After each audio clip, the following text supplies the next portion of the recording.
प्यारे विद्यार्थियों नमस्कार। स्वागत है आप सभी का आपके अपने YouTube चैनल आरपी स्टडी में। तो जो भी विद्यार्थी पशु परीक्षा एग्जाम 2024 की तैयारी कर रहे हैं दोस्तों, पशु परीक्षा एग्जाम 2024 की तैयारी करने वाले सभी साथियों के लिए ये क्लास बड़ी इंपॉर्टेंट है। क्लास को आपको ध्यान से कंप्लीट पूरा देखना है और लास्ट में कमेंट करना है कितने प्रश्न आपके सही होते हैं, कैसी आपकी तैयारी है। आज हम पशु परीक्षा का पूरा मॉडल पेपर देखने वाले हैं कि पशु परीक्षा का पेपर कैसा आएगा, कैसे कैसे प्रश्न आएंगे, कौन कौन से प्रश्न इंपॉर्टेंट है।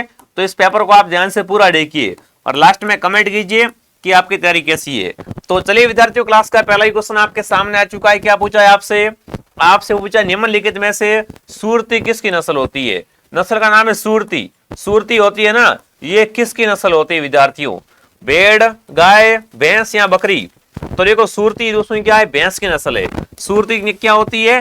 भैंस की नस्ल होती है। ऑप्शन नंबर बी, आप सी ऑप्शन आपका सही है। जो भी यहाँ पर भैंस कमेंट कर रहा है, भैंस ऑप्शन आपका सही है।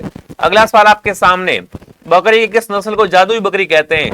जादुई बकरी किसे कहते हैं? फटाफट कमेंट में छाप दो दोस्तों। जादुई बकरी है वो बकरी की किस नस्ल को कहा जाता है? बहुत अच्छे अच्छे प्रश्न है विद्यार्थियों। जमुनापुरी, सुरती, बारबरी या मारवाड़ी, इनमें से जादुई बकरी कौन सी है वो आपको बताना है। बहुत अच्छा प्रश्न है। तो सही उत्तर क्या रहेगा आपका? यहाँ पर सभी साथी कमेंट करेंगे।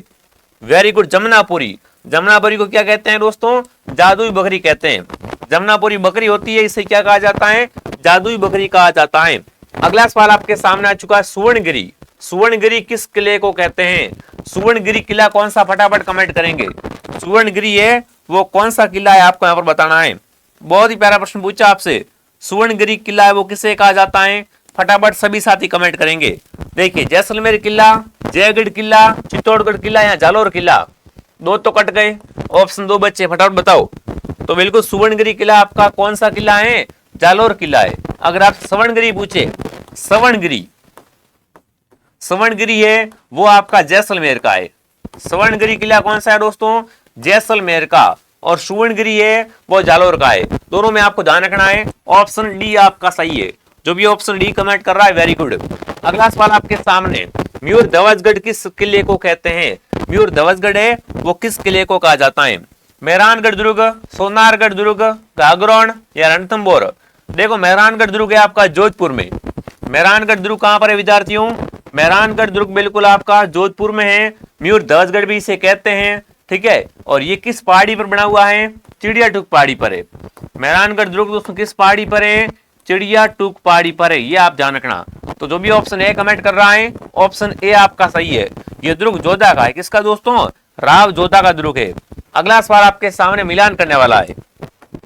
आपको क्या करना है यहाँ पर? नस्लें और मिलान करनी है कि कौन सी नस्ल कहाँ पाई जाती है। कौन सी नस्ल है वो कहाँ पाई जाती है, आपको बताना है। बहुत ही अच्छा प्रश्न है, फटाफट कमेंट कीजिए दोस्तों। तो देखो, सुरती है वो गुजरात में। सुरती कहाँ पाई जाती है? गुजरात में। लिखो ऑप्शन ए। मतलब ये कट गया, ये कट गया। उसके बाद जकराना है दोस्तों। जकराना आपके राजस्थान में। जकराना राजस्थान में। एक के बाद सी, एक के बाद सी ऑप्शन बी में पड़ा है। जी हाँ दोस्तों, यहाँ पर बी ऑप्शन आपका सही है। देखो को पूरा कर देता हूं मैं। बेरारी महाराष्ट्र में और कैरियाडू ये आपकी तमिलनाडु में। तो बिल्कुल ऑप्शन क्या रहेगा सही उत्तर? ऑप्शन बी आपका सही रहेगा। कौन सा ऑप्शन आपका सही है? ऑप्शन नंबर बी आपका सही है। अगला सवाल लेते हैं। अगला सवाल पूछा है, निम्नलिखित में से बकरी की कौन सी नस्ल भेड़ के समान दिखती है? बताओ भाई, इनमें से कौन सी बकरी है वो भेड़ के जैसे दिखती है? अंगोरा, जमुनापुरी, सुरती या पतंजा? बताओ भाई, इनमें से कौन सी दोस्तों बकरी है वो भेड़ के समान दिखती है? तो सही उत्तर क्या रहेगा? अंगोरा। अंगोरा दोस्तों है ना, ये अंगोरा बकरी होती है जो क्या कर होती है दोस्तों? भेड़ के समान दिखती है। अगला सवाल आपके सामने आ चुका है। क्या पूछा है? भैंस की सर्वाधिक दूध उत्पादन वाली नस्ल है। भैंस की है ना, पर भैंस की सर्वाधिक दूध देने वाली नस्ल कौन सी होती है? सर्वाधिक दूध देने वाली नस्ल कौन सी है दोस्तों, बताना है। सुरती, हरियाणवी, मुर्रा या महसाणा? भैंस की सर्वाधिक है ना दूध देने वाली नस्ल कौन सी है दोस्तों? फटाफट कमेंट में छाप देंगे। बहुत अच्छे अच्छे क्वेश्चन है। चलिए, तो सही उत्तर क्या रहेगा आपका यहाँ पर बताओ, फटाफट कमेंट करेंगे साथियों। भैंस की सर्वाधिक है ना दूध उत्पादन करने वाली नस्ल है वो कौन सी हो जाएगी विद्यार्थियों आपकी?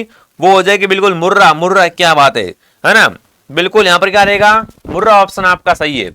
आगे बढ़ते दोस्तों, अगला सवाल आपके सामने, बेणेश्वर धाम किन तीन नदियों के संगम पे बना हुआ है? बेणेश्वर धाम नवाटापुरा गांव में, कौन से गांव में दोस्तों?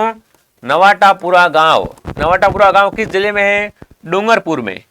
कहां पर है? डूंगरपुर में नवाटापुरा गांव में है। सोम माई और जाखम, इन तीनों के संगम में भरता है। इस मेले को क्या कहते हैं? आदिवासियों का कुंभ कहा जाता है। तो सोम माई जाखम ऑप्शन डी में, किसमें है? ऑप्शन नंबर डी में पड़ा है।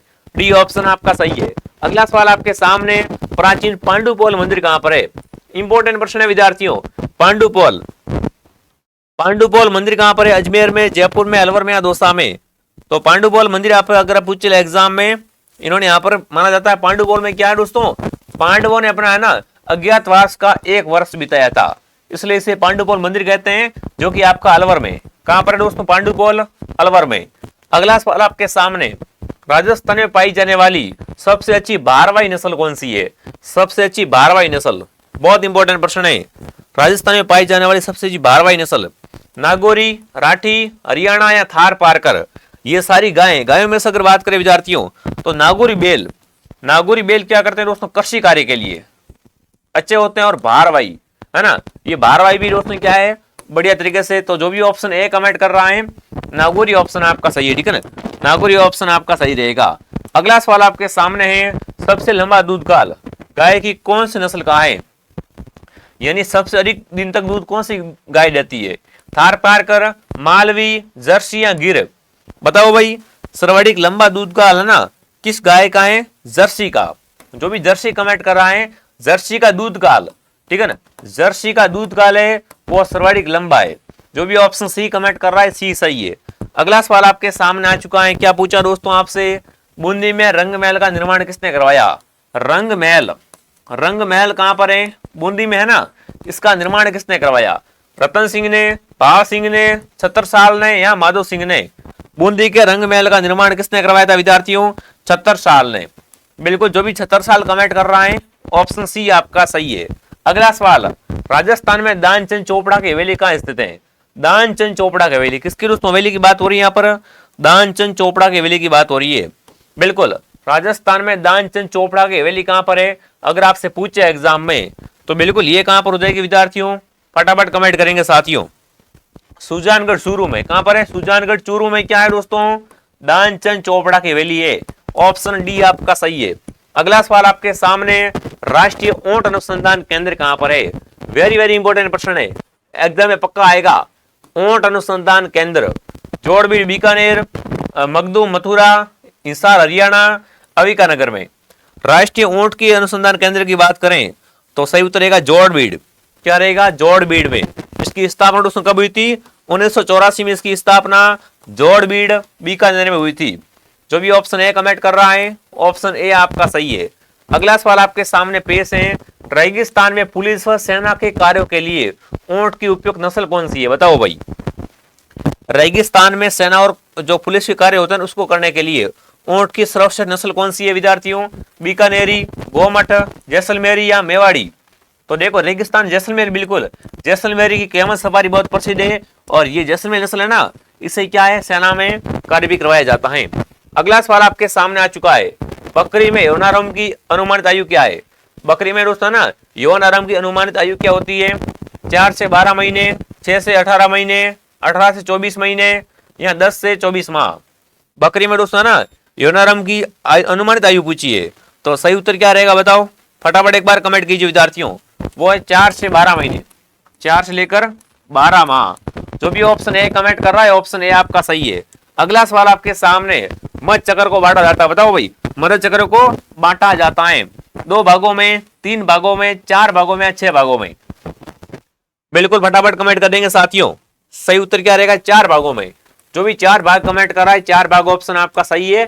यहाँ पर यानी सी ऑप्शन आपका सही है। अगला सवाल आपके सामने, थेवा कला के लिए प्रसिद्ध परिवार कौन सा है? थेवा कला पहली बात कहाँ की प्रसिद्ध है? प्रतापगढ़ की। थेवा कला साथियों कहाँ की दोस्तों? प्रतापगढ़ की प्रसिद्ध है। प्रतापगढ़ की थेवा कला प्रसिद्ध है विद्यार्थियों। थेवा कला के लिए सोनी परिवार, कौन सा परिवार प्रसिद्ध है? थेवा कला के लिए सोनी परिवार प्रसिद्ध है विद्यार्थियों। बहुत बार प्रश्न आता है एग्जाम में, ठीक है ना, तो सही उत्तर रहेगा सोनी परिवार। जो भी ऑप्शन डी कमेंट कर रहा है, डी ऑप्शन आपका सही है। अगला सवाल आपके सामने आ चुका है, हस्तकला स्थान कौन सा सही नहीं है? मामाजी के घोड़े, बसंतगढ़ के दाबू प्रिंट, आकोला गांव, लाख का काम, लक्ष्मणगढ़, इंद्रगढ़, अजरक प्रिंट, बाड़मेर। ठीक है ना, बाड़मेर एंड बालोतरा, यहाँ पर बालोतरा भी कर देना। ठीक है, अब देखो विद्यार्थियों, अब आपको बताना है कौन सा सही नहीं है, फटाफट कमेंट करो इनमें से कौन सा सही नहीं है दोस्तों। तो बिल्कुल बसंतगढ़ ध्यान रखना, मामा जी के घोड़े है ना, मामा जी के घोड़े, जालोर सिरोही, बिल्कुल ध्यान रखना। ऑप्शन नंबर ए आपका सही है। जो भी ऑप्शन ए कमेंट करा है असंगत, तो ऑप्शन ए आपका हो जाएगा। अगला सवाल आपके सामने आ चुका है, सुबटिया लोकगीत का संबंध किससे है? सुबटिया कौन सा लोकगीत है विद्यार्थियों? सुबटिया लोकगीत, इसका संबंध किससे है विद्यार्थियों? ग्रास्य स्त्री से, सती स्त्री से, वीरांगना से या भील स्त्री से? सुबटिया लोकगीत का संबंध अगर आपसे पूछे एग्जाम में तो भील स्त्री से। ठीक है ना, सुबटिया लोकगीत का संबंध किससे है? भील स्त्री से। अगला सवाल, मुर्गी के एक सामान्य अंडे में कितनी ऊर्जा प्राप्त होती है? मुर्गी का एक सामान्य अंडा होता है, उसमें कितनी ऊर्जा होती है? 60 कैलोरी, 80 कैलोरी या 100 कैलोरी या 110 कैलोरी? मुर्गी के सामान्य अंडे में दोस्तों ना, मुर्गी के सामान्य अंडे में दोस्तों कितनी कैलोरी होती है? 80 कैलोरी होती है। एक अंडे में 80 कैलोरी होती है। ठीक है, जो भी ऑप्शन बी कमेंट कर रहा है, बी ऑप्शन आपका सही है। अगला सवाल आपके सामने आ चुका है, क्या पूछा है? CRD रोग किसके कारण होता है? कौन सा रोग है दोस्तों? CRD रोग किसके कारण होता है? जीवाणु जनित है, विषाणु, प्रोटोजोआ या इनमें से कोई नहीं? CRD रोग दोस्तों किससे होता है? फटाफट कमेंट करेंगे साथियों। CRD होता है जीवाणु से। किससे होता है? जीवाणु जनित रोग है। ऑप्शन ए आपका सही है। अगला सवाल आपके सामने, अंडे की टोकरी है ना, अंडे की टोकरी किस शहर को कहते हैं? अंडों की टोकरी बताओ भाई, अंडों की टोकरी है वो किससे कहते हैं? तो अजमेर क्या कहलाता है दोस्तों? अंडों की टोकरी कहलाता है, अंडों का घर कहलाता है, पर अजमेर ऑप्शन में है नहीं। अब बताओ दोस्तों, राजस्थान में अंडों की टोकरी बिल्कुल आपका अजमेर कहलाता है, पर भारत में बिल्कुल हैदराबाद। हैदराबाद। एशिया में अगर आपसे पूछे ना, एशिया में अंडों की टोकरी किससे कहा जाता है? तो वो आपका हैदराबाद। जो भी हैदराबाद कमेंट कर रहा है सही है। अगला सवाल आपके सामने, मीराबाई के पिता कौन थे? मीरा जन्मी मेट ते परणाई चित्तौड़। मीरा के पति का नाम भोजराज था और मीरा के पिता का नाम पूछा है। मीरा के पिता का नाम क्या था बताओ? मीराबाई के पिताजी का नाम। बहुत अच्छे अच्छे क्वेश्चन है। जिसने भी क्लास को लाइक नहीं किया, क्लास को लाइक शेयर सब्सक्राइब है ना, क्लास को लाइक शेयर सब्सक्राइब जरूर करें विद्यार्थियों। तो रतन सिंह ऑप्शन आपका सही है। जो भी रतन सिंह कमेंट कर रहा है, रतन सिंह ऑप्शन सही रहेगा। अगला सवाल आपके सामने, पशुपति है ना, पशुपति संप्रदाय का संस्थापक कौन था? लकुलिस, वासव, कौशिक या बसुबंद? बिल्कुल फटाफट कमेंट कीजिए विद्यार्थियों, आप सभी का इंतजार है कमेंट का। पशुपति संप्रदाय का संस्थापक पूछे तो क्या रहेगा? लकुलिस ऑप्शन आपका सही है। जो भी लकुलिस बता रहा है वेरी गुड। अगला सवाल, राजस्थान में सर्वाधिक महत्वपूर्ण लोक देवता माने जाते हैं। राजस्थान में सबसे इंपॉर्टेंट लोक देवता कौन है? तेजाजी, कबीर, तुलसीदास, सूरदास?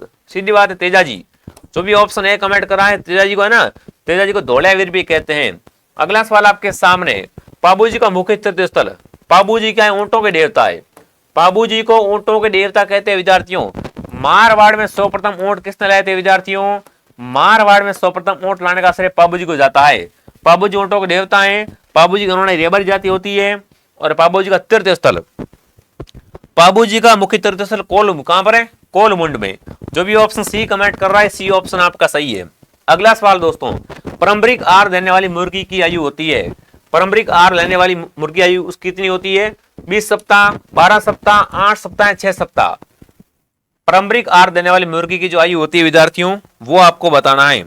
सही उत्तर क्या रहेगा बताओ फटाफट। बिल्कुल आपका सही उत्तर क्या हो जाएगा विद्यार्थियों? पारंपरिक आहार देने वाली मुर्गी की आयु कितनी होती है? 8 सप्ताह। जो भी 8 सप्ताह कमेंट कर रहा है सी बता रहा, सी सही है। अगला सवाल आपके सामने आ चुका है। क्या पूछा है दोस्तों आपसे? आपसे पूछा मुर्गी के चोंच काटने की क्रिया कहलाती है। मुर्गियों में चोंच काटने की क्रिया को क्या कहते हैं? कैंडलिंग, हिचिंग, डीबीकिंग या उपयुक्त सभी? मुर्गियों में चोंच काटने की क्रिया को कहते हैं, वो आपको बताना है। बहुत अच्छा प्रश्न है, चलिए फटाफट कमेंट कीजिए। तो उसे भी दोस्तों डीबी किंग कहते हैं। क्या कहते हैं? डीबी किंग कहा जाता है। अगला सवाल आपके सामने आ चुका है। क्या पूछा आपसे दोस्तों?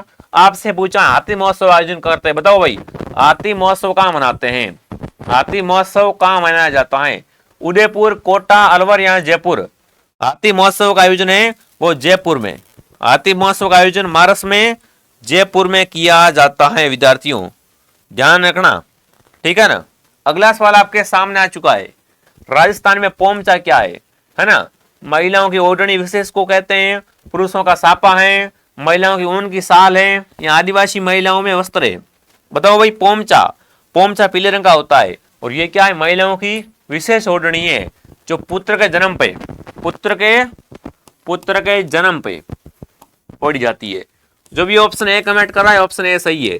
अगला सवाल, साइलेज की कटाई किस समय की जाती है। साइलेज की कटाई कब करते हैं, बताओ भाई। बुआई के 15 दिन बाद, फसल पकने के बाद में, दाने की दूधिया अवस्था पर, या उपरोक्त सभी। साइलेज की कटाई कब होती है, दाने की दूधिया अवस्था पर। जो भी सी कमेंट कर रहा है, सी सही है। अगला सवाल आपके सामने पूछा है, क्या पूछा है, लोबिया किस ऋतु में उगाई जाने वाली दलहनी फसल है। लोबिया कौन सी फसल है, लोबिया फसल है वो किस ऋतु में उगाई जाती है। रबी, खरीफ, जायद, रबी, खरीफ या जायद, है ना। तो सही उत्तर रहेगा खरीफ में। लोबिया क्या है, खरीफ की फसल है।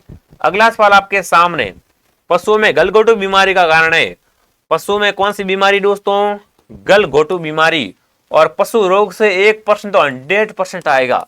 गलघोटू रोग का कारण क्या है, जीवाणु, विषाणु, फफूंदी या प्रोटोजोआ। गलघोटू रोग दोस्तों जीवाणु जनित कैसा रोग है, जीवाणु वाला रोग है। ऑप्शन ए आपका सही है। अगला सवाल आपके सामने आपसे पूछा है, पशुओं में खुरपका मुंहपका बीमारी का कारण है। खुरपका मुंहपका बीमारी, जीवाणु, प्रोटोजोआ, विषाणु, वायरस या फफूंदी। खुरपका मुंहपका में क्या होता है दोस्तों, मुंह सूज जाता है और पशु के खुरे वो सूज जाते हैं, ठीक है। और ये दोस्तों बिल्कुल आपको बात करें अगर कि दोस्तों किससे होता है, वायरस से, बिल्कुल विषाणु से होता है। सी ऑप्शन आपका सही है।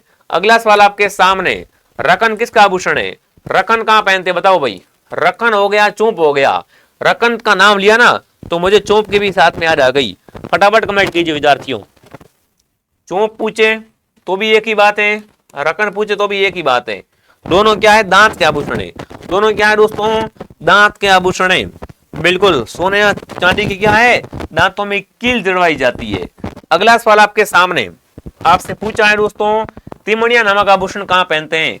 तिमणिया या कंठी कह सकते हो, कंठी, कंठी पर मोर बोले वही वाली, है ना। तो कंठी गले में पहनते हैं, कंठी है वो गले में पहनी जाती है। अगला सवाल आपके सामने, दामन करोड़ अंजन क्या है। दामन करोड़ अंजन क्या है वो आपको बताना है। तो ये तो क्या है, घासों का प्रकार है भाई। अरे दामन घास, करड़ घास, अंजन घास, मतलब ये क्या है, राजस्थान में घासों की किस्म है। सी ऑप्शन आपका राइट है। अगला बताओ, भारत में कौन सा राज्य सर्वाधिक मांस उत्पादन करता है। भारत में सर्वाधिक मांस का उत्पादन कहां से होता है। वेरी इंपॉर्टेंट प्रश्न। भारत में सर्वाधिक मांस का उत्पादन तेलंगाना, राजस्थान, महाराष्ट्र या उत्तर प्रदेश। फटाफट कमेंट करेंगे साथियों। तो सही उत्तर क्या आ रहा है, महाराष्ट्र। Very good. महाराष्ट्र क्या होता है, सर्वाधिक मांस का उत्पादन होता है। ऑप्शन सी आपका सही है, ठीक है ना। कितना परसेंट होता है पूछे आपसे एग्जाम में, तो वो भी साथ में लिख लो, 12.25%। मांस कहां से उत्पादित होता है, वो आपके बिल्कुल महाराष्ट्र से। और उत्तर प्रदेश से अगर आपसे पूछे तो 12.14% मांस है वो उत्तर प्रदेश से होता है। चलिए आगे बढ़ते हैं। अगला सवाल, ऊन उत्पादन में पिछले वर्ष की तुलना में कितने प्रतिशत कमी आई है ना। ऊन उत्पादन में पिछले साल की तुलना में इस वर्ष कितनी कमी आई है। 7.18%, 11.17, 10.30 या 13.21। तो कमी कितनी आई है, 10.30% की कमी आई है। सी ऑप्शन आपका राइट है, 10.30% कमी आई है, ठीक है। अगला सवाल आपके सामने, देश में ऊन उत्पादन की दृष्टि से प्रथम स्थान किस राज्य का है ना। देश में सर्वाधिक ऊन उत्पादन कहां से होती है, तो बिल्कुल राजस्थान में। राजस्थान क्या है दोस्तों, ऊन उत्पादन में बिल्कुल प्रथम स्थान पर है, ठीक है ना। राजस्थान में ऊन का घर, राजस्थान में ऊन का घर किसे कहते हैं, बीकानेर को। ऊन का घर है वो बीकानेर कहलाता है, ठीक है ना, ध्यान रखना। अगला सवाल आपके सामने क्या पूछा दोस्तों आपसे, पशु की ऊन कतरने के औजार को राजस्थानी भाषा में क्या कहते हैं, है ना। जिससे अपन पशु की ऊन कतरते हैं उसको राजस्थानी भाषा में क्या कहते हैं, कैंची, अमाल, चोचर या कांत। बताओ भाई, फटाफट कमेंट करो साथियों, बहुत ही बड़ा प्रश्न है। तो उसे कांत कहते हैं, उसे क्या कहते हैं, मारवाड़ी में या राजस्थानी में कांत कहा जाता है। अगला सवाल, भेड़ की त्वचा के बाल ऊन बनाने के लिए क्या प्रदान करते हैं? फाइबर, डाइंग, कपड़ा या कंबल? भेड़ की त्वचा के बाल हैं वो ऊन बनाने के लिए क्या प्रदान करते हैं दोस्तों? फाइबर देते हैं। क्या देते हैं? फाइबर। ऑप्शन ए आपका सही है। अगला सवाल आपसे पूछा है, भेड़ की पूंछ और गुद्दा के आसपास से गंदे व गीले ऊन को काटना क्या कहलाता है? डाइंग या बैसाखी, दस्ताना या बेलना? तो बिल्कुल सही उत्तर क्या रहेगा यहाँ पर? डेगिंग या उसे बैसाखी भी कहते हैं। अगला सवाल, मशीन या हाथ की कैंची का उपयोग करके ऊन को पूरी तरह से हटाने की क्रिया कहलाती है? दस्ताना, बेलना, कतरना या डाइंग? है ना, हाथ कैंची का उपयोग करके दोस्तों जब ऊन को पूरा हटाते हैं उसे क्या कहते हैं? तो उसे दोस्तों बिल्कुल क्या कहा जाता है? फटाफट कमेंट कीजिए। वेरी गुड, उसे कर्तन कहते हैं। क्या कहते हैं? उसे कर्तन कहा जाता है। जिसने भी वीडियो को लाइक नहीं किया, वीडियो को लाइक और सब्सक्राइब करे। ऐसी क्लास और भी याद रहेगी। मॉर्निंग एक क्लास 8 बजे आती है और एक क्लास शाम को 8 बजे और एक क्लास दोपहर 2 बजे। बिसल देव रासो रचना कौन सी है? बिसल देव रासो की रचना किसने की थी? बिसल देव रासो। बिल्कुल सही उत्तर क्या रहेगा? नरपति नाला ने। ऑप्शन डी आपका सही है। अगला सवाल, अमीर रासो अमीर काव्य के रचनाकार है? अमीर रासो और अमीर काव्य? सारंगदेव, सारंगधर, मुरारीदान या गिरधर आसिया? अमीर रासो और अमीर महाकाव्य, है ना, इसके रचनाकार कौन है वो आपको यहाँ पर बताना है। बहुत अच्छे और बहुत इंपॉर्टेंट प्रश्न है। चलिए सही उत्तर क्या रहेगा? फटाफट कमेंट कीजिए। सारंगधर। बिल्कुल, अमीर रासो और अमीर महाकाव्य के रचनाकार कौन है? सारंगधर है। ठीक है दोस्तों, तो ये अपनी क्लास थी। आरपी स्टडी आपको प्ले स्टोर से आप डाउनलोड कर सकते हो। ठीक है, और टेलीग्राम चैनल का भी नाम आरपी स्टडी है, वो वहां से भी आप ज्वाइन कर लो विद्यार्थियों। और कमेंट करो ये क्लास आपको कैसे लगी। ठीक है ना, ये क्लास आपको कैसे लगी विद्यार्थियों। ऐसी ऐसी क्लास और भी मैं आपको लेके आता रहूंगा। मैं आपको मिलता हूँ नेक्स्ट क्लास में। जय हिंद, जय भारत।